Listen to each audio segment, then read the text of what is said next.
گئے وہاں پہ ایک بدو نے نا آپ کی دعوت کی. امام حاکم نے بھی اس حدیث کو صحیح کہا ہے, امام زاہبی نے بھی, شیخ زبیر زئی صاحب نے بھی, شیخ غلام مصطفیٰ زئی صاحب نے بھی, شیخ البانی نے بھی. تو وہ جب دعوت کی نا تو وہاں پہ اس نے نبی علیہ السلام کی خوب مہمان نوازی کی. تو آپ بڑے خوش ہوئے. آپ نے فرمایا مانگ کیا مانگتا ہے؟ اب وہ بدو تھا, اس نے کہا یا رسول اللہ صلی اللہ علیہ وسلم ایک اونٹ چاہیے. ہم سے کوئی کہ ہم تو کہیں گے یا رسول اللہ آپ کا پڑوس جنت میں, جو صحیح مسلم میں ہے. سل ربیہ ایک صحابی حضور کو وضو کرواتے تھے, سمندر رحمت جوش میں فرمایا کیا مانگتا ہے؟ مانگ. انہوں نے کہا جنت میں آپ کا پڑوس. آپ فرمایا اور کچھ مانگ لے. انہوں نے کہا نہیں یا رسول اللہ یہی. فرمایا پھر کثرت سجود سے میری مدد کر, یعنی تو عبادت کر, میں اللہ سے دعا کروں گا تو میرا پڑوس. یعنی اس کائنات میں سب سے بڑی چیز اللہ سے جو مانگی جا سکتی ہے نا وہ یہی ہے. ویسے تو اس سے بھی بڑی ایک چیز ہے لیکن وہ ملنی کوئی نہیں ہے کہ انسان اللہ سے یہ مانگے کہ یا اللہ مجھے نبی بنا دے. لیکن یہ وہ بھی ہے چیز, یہ اللہ کا فیصلہ ہے. ہم اللہ سے تو کہتے ہیں اللہ مجھے مومن بنا دے, اپنا ولی بنا لے, یہاں تک تو دعا کر سکتے ہیں, نبی بننے کی دعا تو نہیں کر سکتے.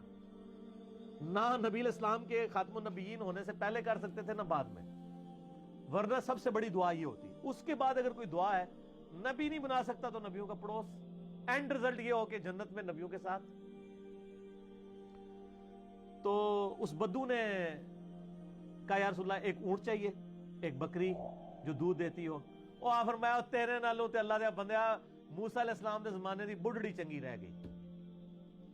انہوں نے بھی کوئی صحیح گل مانگ لی سی, تو اونٹ اور بکری مانگ رہے ہیں, تجھ سے تو موسیٰ علیہ السلام کے زمانے کی بڑھیا اچھی رہ گئی. وہاں پھر آپ نے حدیث بیان کی کہ ہوا یہ تھا کہ جب بنی اسرائیل حضرت موسیٰ علیہ السلام ان کو لے کے شفٹ ہو رہے تھے نا شام کی طرف مصر سے, تو راستہ بھول گئے. تو موسیٰ علیہ السلام نے علماء کی میٹنگ کال کی. اے تو ہڈے علماء دی نہیں, انہوں نے صحابی جڑے سن, ان کا کوئی مسئلہ ایسا ہے جس کی وجہ سے ہمیں راستہ نہیں مل رہا.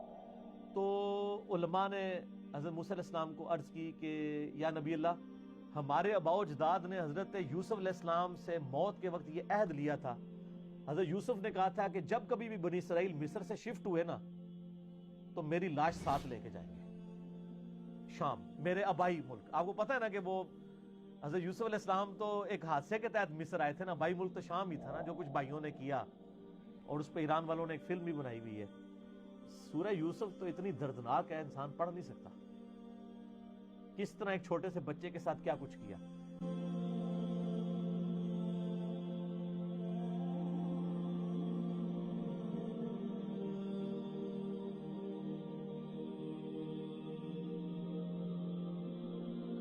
تو ان کو اپنے وطن سے محبت تو تھی, انہوں نے کہا تھا بنی اسرائیل جب بھی تم یہاں سے شفٹ ہوئے نا میری لاش ساتھ لے کے جانی ہے میرے آباء و اجداد کی سرزمین میں, حضرت ابراہیم علیہ السلام کی سرزمین میں شام. اور نہ کہ اچھا اسی لیے راستہ نہیں مل رہا. انہوں نے کہا چلو واپس. اچھا واپس گئے تو انہوں نے کہا جی بتاؤ اب یوسف علیہ السلام کی قبر کدھر ہے؟ کسی کو قبر نہیں پتا تھی کیونکہ مزار نہیں تھے نا اس زمانے میں ہوتے. مزار تو تسی شروع کیتے نے نا, مزار ہوندے تے یوسف علیہ السلام دا مقبرہ بنیا ہوندا. تو علماء نے بتایا کہ ایک بوڑھی عورت ہے جس کو پتا ہے قبر کی لوکیشن, لیکن وہ بتاتی نہیں کسی کو. وہ کہتی ہے موسیٰ نوں لے کے آؤ, میں اودے نال گل کراں گی. آپ اگوں نے گل کے کرنی سی. موسیٰ علیہ السلام گئے, کہا اماں بتا دے ہم نے حضرت یوسف کو شفٹ کرنا ہے. انہوں نے کہا میری ایک شرط ہے کہ جنت میں آپ کی پڑوس مجھے مل جائے. یہ وہی چیز ہے جو حضور نے کہا کہ تو کچھ اور مانگ لیتا, تجھے تو بڑھیا اچھی رہ گئی. اچھا حضرت موسیٰ علیہ السلام گھبرا گئے, اور حدیث کے الفاظ آپ کے چہرے پہ ناگواری آئی کہ اب یہ اتنی بڑی چیز نے ڈیمانڈ کر لی. ظاہر یہ اس کا اختیار تو پیغمبر کے پاس تو نہیں ہے نا, پیغمبر صرف دعا کر سکتا ہے. تو حدیث کے الفاظ ہیں اسی وقت حضرت موسیٰ پہ وحی نازل ہوئی, اور پیچھے کرنے والا تو اللہ ہی ہے نا سر. اور کہا کہ موسیٰ ٹھیک ہے کمٹمنٹ کر لے. تو انہوں نے کہا ٹھیک ہے. وہ ایک تالاب کے اوپر لے کے آئی اور کہا کہ اس تالاب کا پانی خشک کروں. ویسے لبنی اور کسی نے نہیں سی, وہ تالاب دے تھلے بیسمنٹ اسی قبر, وہ تالاب کا پورا پانی نکالا. وہ عرصہ دراز سے ایک چھپڑ چل رہا تھا, نیچے جب تہ نکلی تو وہاں سے قبر کھودی گئی تو حضرت یوسف علیہ السلام کا یعنی میت وہاں سے انہوں نے نکالی. اس میں الفاظ ہیں عظام یوسف, یوسف علیہ السلام کی ہڈیاں برآمد کی اور پھر وہ بنی اسرائیل لے کے چلے.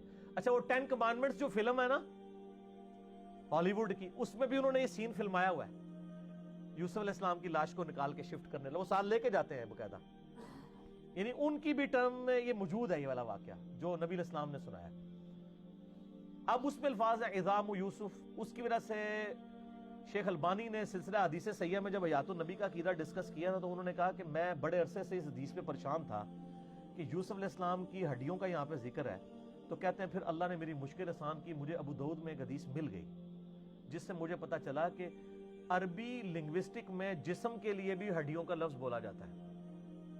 ٹھیک ہے, یعنی کبھی ہم بھی کبھی بولتے ہیں نا, یعنی جسم ٹوٹ رہا ہے, بعض کہتے ہیں میری ہڈیاں ٹوٹ رہی ہیں, وہ ٹوٹ تو نہیں رہی ہوتی ہیں, یہ محاورہ